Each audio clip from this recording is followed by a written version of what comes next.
উত্তরাঞ্চল সহ দেশের বিভিন্ন স্থানে বাড়ছে শীতজনিত রোগের প্রকোপ। ঠান্ডায় কাবু হয়ে পড়েছে শিশু ও বৃদ্ধরা। ঘন কুয়াশা আর হিমেল হাওয়ায় বিপর্যস্ত জনজীবন। শীতের প্রভাব পড়েছে কৃষিতেও। প্রতিনিধিদের সহায়তায় মাসুম আল ইসলামের রিপোর্ট। ঘন কুয়াশায় লালমনিরহাটে বেড়েই চলেছে শীতের দাপট। কষ্টে আছে খেটে খাওয়া মানুষ। জেলা প্রশাসন ও বিভিন্ন স্বেচ্ছাসেবী সংগঠনের পক্ষ থেকে বিতরণ করা হচ্ছে কম্বল। নাটোরের হাসপাতালে ঠান্ডাজনিত রোগীর সংখ্যা বাড়ছে। এদের অধিকাংশই শিশু ও বৃদ্ধ।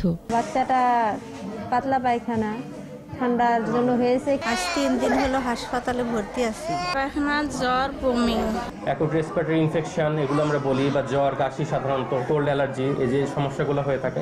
চুয়াডাঙ্গায়ও হাসপাতাল ও ক্লিনিকে শীতজনিত রোগীদের ভিড়। সদর হাসপাতালে 13 শয্যার শিশু ওয়ার্ডেই দ্বিগুণ শিশু চিকিৎসা নিচ্ছে। সিরাজগঞ্জে দুপুরবেলা কিছু সময়ের জন্য রোদের দেখা মিললেও সারাদিন থাকছে কুয়াশাচ্ছন্ন। যমুনা তীরবর্তী চরাঞ্চল ও এলাকাগুলোতে বাড়ছে শীতের তীব্রতা। খুবই ঠান্ডা, শীত, ঘন কুয়াশা। আমার শীতের পোশাক টোশাক নাই। 5-7 দিন হলো এক ঠান্ডা কুয়াশা, খুব ঠান্ডা, জুতা নাইকে, কাপড় চোপড় নাইকে। গাইবান্ধায় ঘন কুয়াশার কারণে নষ্ট হচ্ছে শাকসবজি ও আমনের বীজতলা।